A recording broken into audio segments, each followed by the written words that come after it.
अस्सलाम वालेकुम dear viewers, hopefully आप सब खैरियत से होंगे। डियर व्यूअर्स, जैसा कि रमज़ान मुबारक का महीना चल रहा है, कुछ क्वेश्चन रेज हुए हैं, जिसमें से एक क्वेश्चन ये है कि क्या हम वाइटामिन्स जो ले रहे हैं उसको हमें सहरी के टाइम लेना है या इफ्तार के टाइम लेना है।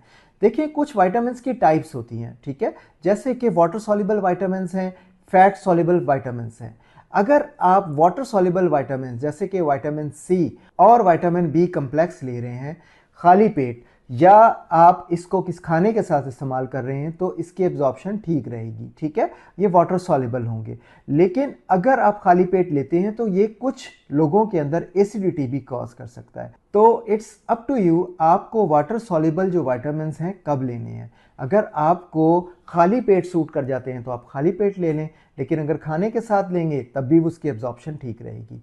नंबर 2 पे जो विटामिन की कैटेगरी है वो फैट सॉल्युबल, ठीक है। फैट सॉल्युबल कौन से होते हैं? एडेक याद रखें, vitamin E, vitamin D, vitamin E और विटामिन के, ये 4 विटामिन अगर आप फैट का जो फूड ले रहे हैं, ठीक है, जैसे मिल्क है, जैसे कि कोई फैट के साथ इस्तेमाल करना चाह रहे हैं, तो अगर आप इन विटामिन को फैट के साथ लेंगे तो उसकी सॉल्युबिलिटी भी अच्छी होगी और उसकी एब्जॉर्प्शन भी अच्छी होगी। जी, तीसरे नंबर पे बात करते हैं आयरन सप्लीमेंट्स की। अगर आपको खून की कमी की शिकायत है तो आप आयरन सप्लीमेंट्स ले सकते हैं, लेकिन खाना खाने के 2 घंटे के बाद, ठीक है। लेकिन आपने आयरन सप्लीमेंट्स चाय के साथ इस्तेमाल नहीं करना, क्योंकि इसकी एब्जॉर्प्शन जो है वो कम हो जाती है। चौथे नंबर पे अगर आपने कैल्शियम का इस्तेमाल करना है तो आपने आयरन के साथ इस्तेमाल नहीं करना, क्योंकि दोनों एक दूसरे की एब्जॉर्प्शन को कम कर देते हैं।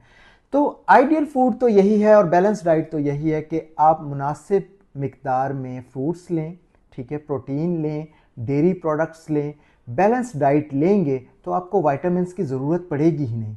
और अगर आप खाते रहेंगे समोसे, पकोड़े, दही बल्ले, चाट, तो आपको विटामिन्स की ज़रूरत पड़ सकती है, क्योंकि ये चीज़ टेस्ट में तो अच्छी हैं, आप थोड़ी मिकदार में इस्तेमाल कर लें, लेकिन ये आपके मैदे की तेज़ाबियत को बढ़ा देती है और आपका मैदा ख़राब भी हो सकता है। और रमज़ान में तो वैसे ही अफ्तार के टाइम इन चीज़ों से इज्तनाब करना चाहिए। आप सिंपल खजूर और पानी के साथ रोज़ा इफ्तार करें, अपनी नमाज अदा करें, उसके बाद आप फ्रूट चाट का इस्तेमाल कर लें, ठीक है, फ्रूट्स का इस्तेमाल कर लें, ठीक है। उसके बाद आप थोड़ी थोड़ी मिकदार में आपने अगर कोई दही बल्ले वगैरह इस्तेमाल करने हैं तो वो आप कर सकते हैं, लेकिन फ़ौरन रोज़ा खोलते के साथ आप अपने मैदे के ऊपर ये वज़न डाल दें कि मैंने जनाब पकोड़े भी खाने हैं और समोसे भी खाने हैं, दही बल्ले भी अंदर डाल लें जी, और चना चाट भी अंदर डाल लें। उसके बाद जनाब शरबत की जो है लड़ाई चल रही है, ठीक है, उसके साथ साथ फिर आपने जैसे ये चीज़ें ख़त्म हुई फिर आपने चाय ऊपर से अपने अंदर डाल ली, तो ये जो सारी चीज़ें हैं ना आपके मैदे का बेड़ा गर्क कर देती हैं। तो इन चीज़ों से इज्तनाब करें। रोज़ा जो है वो आपकी बॉडी के लिए बहुत इंपॉर्टेंट है। अल्लाह ताला ने ऐसे ही रोज़े को फ़र्ज़ नहीं किया, ठीक है, साल में एक दफ़ा आते हैं तो वो आपकी बॉडी की ज़कात निकलती है, ठीक है। तो इस बात को अंडरस्टैंड करें।